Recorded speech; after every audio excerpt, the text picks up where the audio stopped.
A definição do campo magnético, tá, é uma definição importante porque ela traduz a função do campo magnético, que é o de produzir interações magnéticas. Então, nós definimos assim: o campo magnético é uma região do espaço que possui a propriedade magnética. Propriedades magnéticas de quê? De orientar, por exemplo, a direção e o sentido de uma bússola. A orientação dessa bússola vai ser a orientação do vetor campo magnético. Ou seja, ela mostra uma interação desse campo gerado por um ímã com o caso da bússola aí. Tá? A questão do magnetismo é uma questão que transpassa o conceito básico do magnetismo. Por quê? Porque nós descobrimos que existe interações magnéticas com a eletricidade. E essa interação da eletricidade com o magnetismo faz surgir uma nova ciência que é o eletromagnetismo. Isso foi descoberto pela primeira vez a partir de uma experiência feita por um dinamarquês chamado Hans Christian Ørsted, lá no começo do século XIX. Na primeira metade do século XIX, Ørsted ele estava montando uma experiência que na época ele não queria nenhuma relação com o magnetismo, mas que ele acabou descobrindo isso. Ele havia montado um circuito elétrico bem simples, explicando na época uma novidade da ciência daquele momento da eletricidade, a descoberta da lei de Ohm. Qual é a descoberta da lei de Ohm mesmo? Uma relação entre tensão, resistência e corrente elétrica. Então ele montou um circuito simples. Era isso que Ørsted queria demonstrar para os alunos dele. Ele montou uma experiência didática que ele queria ilustrar uma novidade naquela época, que era a descoberta do efeito Joule produzido pela resistência elétrica, e queria que todos os alunos conhecessem esse novo efeito chamado efeito Joule. Ele montou um circuito onde tinha aqui um gerador, certo? Que produzia uma tensão, no caso uma pilha, por exemplo, um resistor que oferecia essa resistência à passagem da corrente e que produziria o efeito Joule quando a chave fosse ligada e pelo circuito passasse uma corrente elétrica. Era essa a ideia dele, montar um circuito simples, demonstrando a lei de Ohm no seu efeito Joule. Mas, por acaso, ele esqueceu uma bússola próxima ao circuito. Ele esqueceu uma bússola ali próximo, tanto quanto alguém pode esquecer uma caneta, por exemplo, certo? Uma coisa que aparentemente não tinha relação nenhuma com o fenômeno. Mas quando ele ligou a chave e a corrente elétrica passou pelo circuito, olha o que aconteceu com a bússola ali. Fica observando quando eu ligar a chave aqui, ó. O que aconteceu com a bússola? Ela se moveu. E isso foi uma surpresa para o Ørsted. Ora, por quê? Porque para ele, magnetismo e eletricidade eram coisas completamente distintas, naturezas diferentes. Magnetismo era uma coisa e eletricidade era outra. Coisas distintas. Durante muito tempo pensado de forma diferente.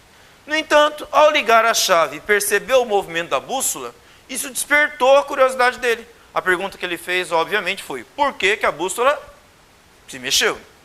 Bom, vamos pensar como ele na época. O que que move uma bússola? Ok? O que é capaz de movimentar uma bússola? Bom, na época dele, obviamente, a resposta que veio na cabeça dele: um campo magnético. Mas quem produz um campo magnético? Ora, como pensava na época, um ímã. Um ímã é capaz de movimentar uma bússola, certo? Através de um campo magnético. Um campo magnético orienta a direção e sentido de uma bússola. Mas quem produzia um campo magnético até então eram ímãs. E ele não havia colocado nenhum ímã ali por perto. Ele não colocou nenhum ímã aqui perto. A única coisa que ele fez foi ligar a chave do circuito. E aí, pelo circuito, passou uma corrente elétrica. E essa corrente elétrica, ao percorrer o resistor, produziu o efeito Joule. E o resistor iria esquentar. Era isso que ele queria demonstrar para os alunos dele, a priori. Mas, no entanto, ao perceber o movimento da bússola, ele percebeu que algo a mais estava acontecendo ali no experimento que não era esperado. Ou seja, algo tinha que movimentar aquela bússola. Mas a única coisa conhecida capaz de movimentar uma bússola era um campo magnético. Aí ele perguntou: será que alguma coisa que aconteceu ali eletricamente também é capaz de produzir um campo magnético? Bom, você pode pensar, pode ser o calor. Talvez o calor do resistor afetou a bússola. Será que o calor afetou a bússola? Vamos pensar o seguinte, isso é fácil de experimentar. Se eu pegar uma chama, tipo um fogo, certo? De um isqueiro ou qualquer coisa ali perto, e colocar perto da bússola, será que ela mexe? Isso é fácil testar, não é? Pega a bússola, coloca uma chama ali perto, o calor da chama deve chegar à bússola, não deve? E se chega até a bússola e o calor afeta a bússola, deve mexer. Uma experiência simples de ser feito e fácil de ser verificado. Não foi o caso. Não foi o que aconteceu. Não era o calor responsável por isso. A única coisa que veio depois à cabeça dele, se não é o calor, era o quê? A corrente elétrica. Talvez a corrente elétrica seria a causa disso.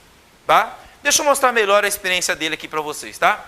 Visualizando o experimento de cima e focando agora na corrente elétrica, vamos ver o que aconteceu. Aqui temos um símbolo do resistor, aqui a pilha, a chave e aqui o fio, certo? Colocamos a bússola debaixo do fio ali. O que o Arcid fez? Ele ligou a chave. Ao ligar a chave, o que aconteceu com a bússola? Ela se mexeu. Quando passou o quê? Uma corrente elétrica.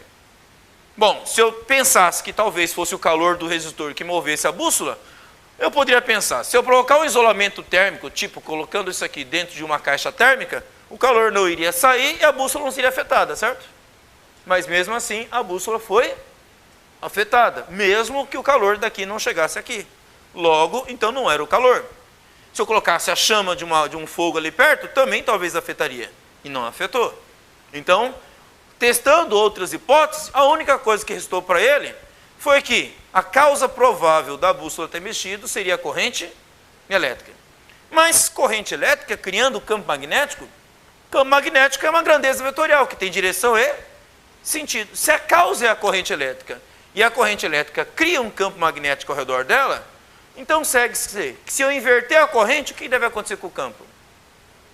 Também deve inverter. Porque eu posso testar essa hipótese dessa forma. Eu tenho uma corrente elétrica, a bússola aqui virada, por exemplo, para a esquerda. Se eu inverter a corrente, o que deve acontecer com a bússola? Virar para a direita. É só testar isso. Como é que eu posso inverter a corrente elétrica? Como é que eu posso inverter o sentido da corrente aqui? Inverte quem? O gerador, certo? Então eu vou desligar. Bom, primeiro teste. Desligando a corrente, a bússola deve voltar ao seu normal. E foi o que aconteceu. Certo?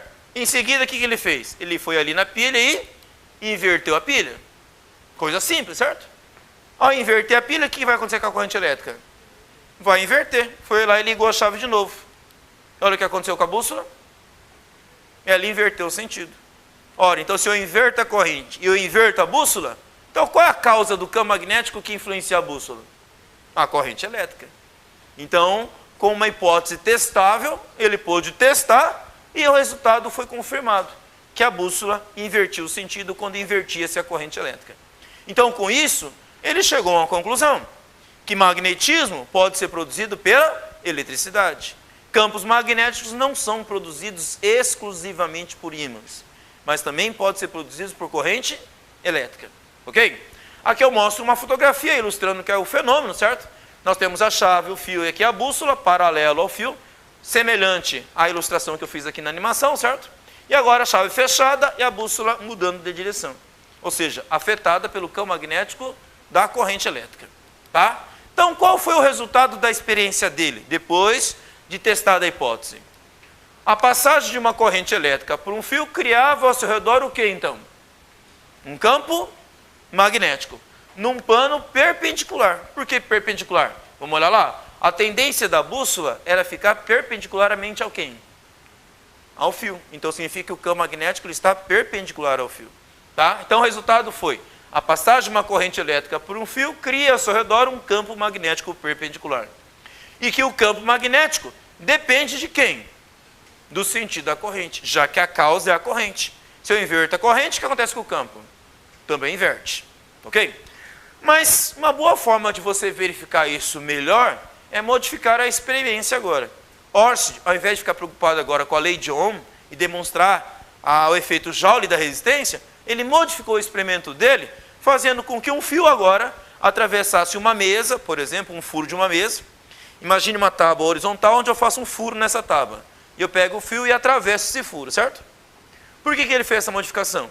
Porque agora o interesse dele não era mais a resistência elétrica, mas sim um campo magnético ao redor do fio. E aí o que ele fez? Ele colocou várias bússolas em torno do fio, certo? Para verificar como é que ela se comportava em torno do fio. Olha essa cena aqui, ó, que acontece quando passa corrente elétrica num fio. Olhem as bússolas. Essa parte mais escurecida aqui é o norte da bússola. Olha o norte dela aqui, o norte dela aqui, o norte dela aqui, o norte dela aqui, o norte dela aqui. Ó. Elas não parecem orientadas? Parece ou não parece? Ou elas estão desorganizadas, bagunçadas? Não, porque se eu passar uma linha ligando cada uma dessas bússolas, que linha que eu tenho aqui? Um círculo. O que esse círculo mostra para nós? Uma linha do campo magnético, por onde o campo magnético está passando. Em que trajetória? Circular. Então, as bússolas representam os vetores campos magnéticos em vários pontos, indicando a direção e o sentido do campo. Que está fazendo o que ao redor do fio? Está girando numa trajetória circular e perpendicular ao fio. Ok? Então, a partir disso, Ørsted e outros que vieram depois, que leram o trabalho dele, acabaram criando uma regra conhecida como o nome da regra da mão direita, já que a corrente elétrica e o campo estão relacionados entre si. Essa relação depende do sentido de ambos. Logo, a regra da mão direita vem para simplificar e facilitar essa identificação. A regra é assim: o polegar, que a gente vai usar da mão direita, vai representar o sentido da corrente. Então, a ponta do polegar é para onde aponta a corrente elétrica. Os outros dedos, formando aqui um ângulo de 90 graus com o polegar, vai representar o sentido do campo magnético quando você fechar esses dedos em torno do polegar. Tá? Então, aplicando a regra da mão direita, estica o polegar assim, no sentido positivo, tá vendo? Certo? Tá? Aí você faz esses dedos fecharem em torno do polegar. Esse é o sentido do campo magnético. Por exemplo, nesse caso aqui, a corrente elétrica está apontando para cima. Então, o meu polegar aqui, para cima, tá vendo? Girando em torno do polegar, meus dedos giram em que sentido? Que sentido de rotação aqui? Anti-horário. Olha lá, olha a bússola lá, girando no sentido anti-horário. Então, nesse caso, a corrente elétrica está indo para cima. O que aconteceria se eu invertesse a corrente e fosse para baixo? É só inverter o polegar. Bota para baixo agora aqui, ó. Olha os outros dedos girando em torno do polegar aqui, ó. Que sentido está girando agora aqui? Sentido horário. Aí as bússolas se inverteriam, tá? Deixa eu mostrar isso para vocês nessa animação aqui, ó.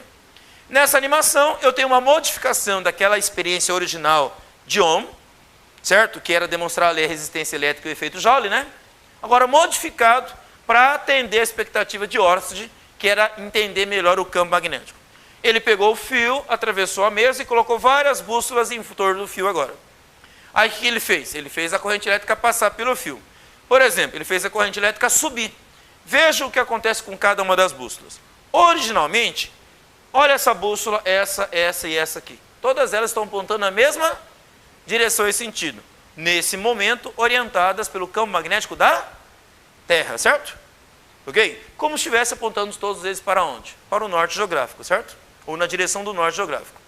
Mas aí eu faço a corrente elétrica subir. Veja o que acontece com elas ali, ó. Fazendo a corrente elétrica subir no fio ali, ó. Repararam que as bússolas se mexeram? Essa aqui continua apontando para frente. Essa aqui passou lá do outro lado do fio, apontando para a esquerda. Essa aqui apontando para trás. E essa apontando para onde? Para a direita. Vamos usar a regra da mão direita? Polegar para onde? Para cima. Olha lá. Esse meu dedo aqui, ó, apontando para frente. Lá atrás, apontando para onde? Para a esquerda. Aqui do lado esquerdo, apontando para onde? Para trás. E aqui na frente, apontando para onde? Para a direita. Ou seja, está girando um sentido anti-horário. Se eu inverter o sentido da corrente, olha lá, invertendo o sentido da corrente. Veja o que acontece com as bússolas. Elas invertem o sentido, certo? Inverteram em relação ao anterior. Então significa agora que o campo magnético está girando em qual sentido? Horário. E aí nós temos uma aplicação então da regra da mão direita. Olha lá a regra da mão direita. Polegar apontando para cima, que é o sentido da corrente, e os outros dedos girando em torno do polegar, como se estivesse abraçando o fio, sentido do campo magnético. Aqui a regra da mão direita com o polegar invertido.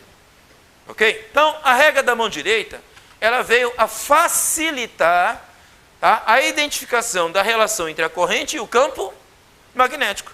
E assim fica mais prático, certo? Para a gente descobrir para onde aponta cada um deles. Tá? Então, na visualização desse campo magnético, agora nós temos que transparecer essa visualização de maneira mais fácil de compreender. Por exemplo, ó, olhando a cena anterior, vamos ver como é que isso acontece? Olha essa bússola aqui, ó. Ela está apontando para onde, o norte dela? Para frente. Só que nós estamos olhando a mesa em perspectiva, não é? E nem sempre dá para desenhar em perspectiva, certo? Olha essa bússola aqui, está apontando para onde? Para trás. A gente consegue identificar isso porque a visão aqui da imagem está em perspectiva. Essa aqui é fácil, está apontando para a direita, essa aqui está apontando para onde? Mas como é que eu desenho um vetor apontando para frente, se não for em perspectiva? Como é que eu desenho um vetor apontando para trás, se não for em perspectiva? Para a direita, para a esquerda é fácil. Um vetor para a direita, um vetor para a esquerda. E para frente, como é que eu desenho isso? A física inventou uma maneira de representar isso, certo? A maneira é assim, ó. Olha esse vetor aqui, por exemplo. Ele está sendo apontado para onde? Para a direita. Mas se eu estivesse olhando do lado direito para esse vetor assim, ó, de frente para ele, tá vendo? O que eu veria se eu estivesse olhando para frente do vetor aqui?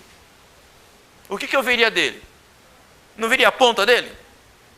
Então, a maneira da gente representar um vetor visto de frente, onde nós vemos a ponta dele, a física adota esse símbolo aqui, ó. Olha esse símbolo aqui, ó. Um círculo com um ponto no meio, certo? Esse pontinho representa a ponta do vetor. Então, toda vez que eu desenhar para vocês um vetor desta forma aqui, ou você ver um desenho representado dessa forma, significa que o vetor está apontando na sua direção, para você, certo? Tá? Se eu olhar um vetor por trás agora, ok? Eu não posso usar o mesmo símbolo, senão vai confundir, certo? A gente faz um símbolo diferente. A gente desenha um círculo com um X no meio. Esse X é como se fosse uma flecha. Sabe aquela flecha tirada em arco e flecha? Ela não tem uma parte de trás que é a pena, que ajuda a estabilizar a direção de uma flecha? Então, se eu estivesse olhando uma flecha por trás, eu veria as penas, certo? Então, essas penas estão em formato de X. Então, a gente diz que um vetor, visto por trás, representado por esse X, ok? E visto de frente, nós vemos a ponta dele representado por aquele ponto. Então, quando a gente olha um vetor desse jeito, significa que ele está indo para frente. E nós estamos vendo a parte de trás dele. Se nós olhamos o vetor dessa forma, ele está vindo para nós, na nossa direção. Então, a gente vê a ponta. A gente também diz que esse vetor está entrando no plano da tela e aquele está saindo do plano da tela. Está claro a vocês? É uma maneira que nós temos de representar um vetor de forma tridimensionalmente. Para a direita, para a esquerda, para cima, para baixo, para trás e para frente. Tá? E com isso, nós podemos agora representar o vetor campo magnético em qualquer direção, em qualquer sentido no espaço ao redor de um fio. Tá? Então a regra da mão direita fica assim. Finalizando. O polegar representando o sentido de quem? Da corrente elétrica. E os outros dedos ao redor do fio representando o sentido do campo magnético. Certo? De como ele atua em torno do fio. Tá? E aí a regra da mão direita facilita então a identificação do campo magnético.